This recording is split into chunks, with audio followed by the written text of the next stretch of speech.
हरियाणा में कोरोना पर जमकर सियासत हो रही है। भाजपा नेता शमशेर खटकड़ा ने किसान नेता गुरनाम सिंह चौधरी पर कोरोना फैलाने का आरोप लगाया है। उन्होंने कहा कि वो लोगों में अफवाह भी फैला रहे हैं। उन्होंने कहा कि एक वीडियो में उनके साथ एक व्यक्ति है जो ये कह रहा है कि टिटौली गांव में मोबाइल टावरों की रेंज बंद कर दी गई है, जिससे गांव में मौतें होनी भी बंद हो गई हैं। ये कोरी अफवाह है। खटकड़ा ने कहा कि चौधरी मुख्यमंत्री मनोहर लाल को सोशल डिस्टेंसिंग का पाठ पढ़ा रहे हैं, जबकि वो खुद अपने साथ लोगों को भारी भीड़ लेकर चलते हैं, जिससे कोरोना फैल रहा है। उन्होंने कहा कि संकट के इस घड़ी में पूरे देश को एक होकर प्रधानमंत्री और अपने देश का साथ देना चाहिए, लेकिन विपक्ष अपनी रोटी सेकने में मशगूल है। चाइना के टुकड़ों पर इस देश को गुलाम बनाना चाहती है। 200 साल हम इंग्लैंड के गुलाम रहे, अब चाइना का गुलाम बनाना चाहते हैं कांग्रेसी। और उन्हीं के दुम छल्ले जो है आज जो उल्टी सीधी अफवाहें फैला के इस देश को गुमराह करके इस देश को अस्त व्यस्त और तबाह करना चाहते हैं। सावधान सर छोटू राम के भोले किसान, सावधान। आज जो है ये जो लड़ाई है ये तेरी समझ से बाहर की है। मोदी से बड़ा किसान हितैषी देश हितैषी कोई नहीं है। जब मोदी जी प्रधानमंत्री बने, इंटरनेशनल मीडिया में खबर आई कि आज तक हिंदुस्तान में रसिया और अमेरिका की सरकारें बनती रही, पहली दफा हिंदुस्तान में हिंदुस्तान की सरकार बनी है, ये इंटरनेशनल मीडिया ने कहा। और मोदी जी ने यह साबित कर दिया, मोदी जी ने यह साबित कर दिया कि हाँ ये वाकई में हिंदुस्तान की सरकार है। और अपना डंका और अपना लोहा पूरी दुनिया में मनवाया। आज पूरी दुनिया मोदी का लोहा मानती है। और उसके मुकाबले में कांग्रेसी पप्पू, सोनिया गांधी और जितने विपक्षी हैं, कल कह रहे थे वैक्सीन मत लगवाओ, आज लाइनों में खड़े हैं। कल कह रहे थे कोरोना है नहीं, सारे के सारे ये तो बड़े बड़े हॉस्पिटलों में जाके, मेदांता जैसे हॉस्पिटलों में जाके आज वो कांग्रेसी इलाज करवा रहे हैं। आज लड़ो ना कोरोना के साथ, क्यों जा रहे हो मेदांता जैसे महंगे हॉस्पिटलों में जहाँ का बिल 20, 30 और 50 लाख रुपए है? क्योंकि उनके पास लूट का पैसा, वो जा सकते हैं। मेरा भोला किसान नहीं जा सकता उन अस्पतालों में। मरेगा कौन इन अफवाहों से? मेरा भोला किसान मरेगा। और ये जो कांग्रेस के चाइना के एजेंट है तो बड़े बड़े अस्पतालों में जाके ठीक हो जाएंगे। इन सब ने वैक्सीन लगवा रखी है और बाहर ये वो भोले किसान को ये प्रचार करते हैं कि वैक्सीन मत लगवाओ। मैं सरकार से मांग करता हूं कि इस तरह के अफवाह फैलाने वालों की जांच हो, जांच करे कि इनके खिलाफ हत्या के मुकदमे दर्ज हो और इनको सख्त से सख्त सजा दी जाए। नरवाल जी, मुद्दा इसलिए नहीं सुलझ रहा, मुद्दा है ही नहीं। सुलझाने वाले जो लोग हैं, जो नेता हैं, वो इस विषय को लेके कुछ और करना चाहते हैं। उसकी मंशा और है। उनकी मंशा किसान की समस्या हल करना नहीं है, कृषि कानून उनकी समस्या नहीं है। आपसे मैं एक सवाल करता हूं मीडिया के माध्यम से इस प्रदेशवासियों को कि ओम प्रकाश जिंदल कांग्रेस का नेता और सांसद रहा है, वो 500 बेड का हॉस्पिटल बनाता है हिसार में, गैस सिलेंडर समेत। और वो ये कहता है कि इसके उद्घाटन पर जो है पेट्रोलियम मंत्री धर्मेंद्र प्रधान और मुख्यमंत्री आए। वहां मुख्यमंत्री लोगों की जानें बचाने के लिए हॉस्पिटल उद्घाटन करने के लिए चला गया, तो कौन सा गुनाह किया? उसका विरोध करने का मतलब क्या हुआ? लड़ाई केंद्र के साथ है, कानून केंद्र के हैं।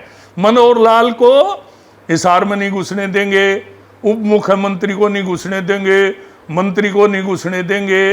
अरे भैया, आप ये क्या कर रहे हो? प्रजातंत्र को हाईजैक कर रहे हो। ये मोदी जी ने आपको दिखा तो दिया है ना, बंगाल में कम्युनिस्टों और कांग्रेसियों को 3 सीट थी, 77 आई हैं। 90 सीटें हम 150 से लेके 3500 को बीच में आ रहे हैं। और वो भी सरकार की धींगा मस्ती थी ममता बनर्जी की, वहां सरकार होती बीजेपी की। आज शाम में दोबारा सीटें बढ़ के आई हैं, सरकार बनाई है। पांडिचेरी में कभी बीजेपी की सरकार नहीं, सरकार बनाई है। आपके कृषि कानून अगर देश के खिलाफ होते तो देश मोदी जी को फिर मैंडेट क्यों देता? आज जो है, जो टिकैत जी हमारे किसान नेता हैं, उनकी अपनी जो जिला पंचायत है उसमें बीजेपी जीती है। वो अपना कैंडिडेट नहीं जिता पाए, वहां से मैंडेट नहीं ले पाए। अगर ये कृषि कानून खिलाफ थे तो बीजेपी के कैंडिडेट वहां हारने चाहिए थे। आज चंदूनी जी, आपने जो है 1200 वोट ली, आपकी लाडवा से आपने चुनाव लड़ा, आपकी पत्नी ने पार्लियामेंट ली, उनकी 1700 वोट आई।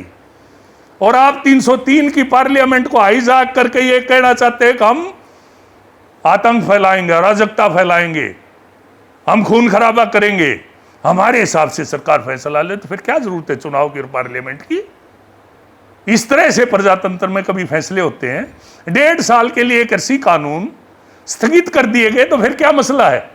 जाइए आप अपनी बात करिए, अपना पक्ष रखिए, आपका पक्ष ठीक होगा मान लिया जाएगा, और नहीं पक्ष ठीक होगा 5 साल बाद फिर मौका है आपके पास वोट देने का, सरकार बनाने का। हमारी बात सही होगी, मोदी जी के कानून सही होंगे, फैसले सही होंगी, जनता फिर वोट देगी। नहीं सही होंगे तो नहीं देगी। पंचायत तंत्र में सीधी सीधी वोट की लड़ाई है। आप इस प्रजातंत्र को हाईजैक करके अराजकता में बदलना चाहते हैं। माफ करना, मुझे ये बात समझ नहीं आती। एक नरवाल जी, ये जो सोशल डिस्टेंसिंग का विषय है, समाज का जो विषय है, बीजेपी के जो कार्यकर्ता हैं वो भी इसी समाज का हिस्सा है, वो भी इससे प्रभावित और प्रचारित हुए बगैर नहीं रह सकते। मेरा यहाँ जो चाय बनाने वाला है लड़का, इसको कल बड़ी मुश्किल से मनाया गया कि वैक्सीन लगवा वरना मर जाएगा। मेरे 2 भाई की बहुएं हैं, उनको भी समझाना पड़ा कि इससे कोई नहीं मरेगा, मैंने लगवा ली, मैं नहीं मरा। तो इतना भयंकर तरीके का जो दुष्प्रचार किया गया, जो इतना भयंकर तरीके से लोगों को बहकाया गया, एक झूठ को लोगों के दिल और दिमाग में चाइना के सोशल मीडिया ने रोज सुबह शाम दिन रात जो घर कर लिया, आज उसी का ये परिणाम है। और आगे भी भविष्य में मैं ये बता देना चाहता हूं कि चाहे बीजेपी हो चाहे दूसरी पार्टियां हो, राजनीति छोड़ के और वो केवल और केवल कोरोना के खिलाफ लड़ाई लड़े, वरना सितंबर अक्टूबर में एक तीसरी वेव और आने लग रही है। और ये जो कोरोना है, जब मेरे को कोरोना हुआ, डॉक्टर ने सुशीला कटारिया ने बताया था कि हर बार अपना रूप बदल के आएगा, अभी इसके 3, 4, 5 रूप आने हैं। इसलिए सारे के सारी सोशल डिस्टेंसिंग, मास्क, सैनिटाइजर और दूसरी चीज़ों में आज सरकार का जो है सहयोग करने की जरूरत है। और अंत में मैं सरकार को बधाई देता हूं, प्रशासन को बधाई देता हूं। आज रोहतक जिला ही नहीं, हरियाणा प्रदेश के हर गांव में टेस्टिंग की टीमें जा चुकी हैं, हर गांव में टेस्ट हो रहे हैं, हर गांव में जो आज हमारे पास असल स्थिति आ चुकी है, किस गांव की क्या स्थिति है। लोगों का टेस्ट हाउस में से 1 कोरोना पॉजिटिव मिला। इस तरह से हर गांव में जाके टेस्टिंग हो रही है, और इसके लिए बार बार मैं प्रशासन को बधाई देता हूं, रात दिन लगे हुए। गुड़ ना खाने की नसीहत वो दे जो गुड़ ना खाए।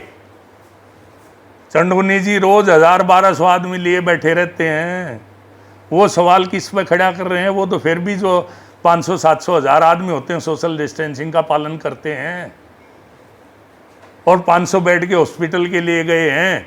आप किस लिए बैठे हो जब कानून स्थगित हो गए? आप किस लिए कोरोना फैला रहे हो? इसलिए कहने का, इस देश में एक भयंकर स्थिति प्रजातंत्र में मेरे सामने आ गई, और इस देश के सामने हर आदमी के पास तर्क बहुत है, हर बात के नेगेटिव तर्क ढूंढ लेता है, जिसका नुकसान हो, फायदा ना हो देश के लिए। चाहे चंडूनी जी हो, चाहे शमशेर खरकड़ा हो, चाहे कोई पत्रकार हो, इन चीजों को ढूंढने का प्रयास करता है कि नेगेटिव बात क्या है। नेगेटिव मत ढूंढिए। इस देश के लिए, प्रदेश के लिए और महम 24 अडगामा के लिए इस वक्त सारी पॉजिटिव चीजें ढूंढने की जरूरत है। कौन पॉजिटिव सहयोग कर सकता है, उसका सहयोग लेने की जरूरत है। प्रशासन जो दिन रात लगा हुआ है, उसकी हौसला अफजाई करने की जरूरत है। धन्यवाद। 100% प्लेसमेंट के साथ हम देंगे आपको मौका।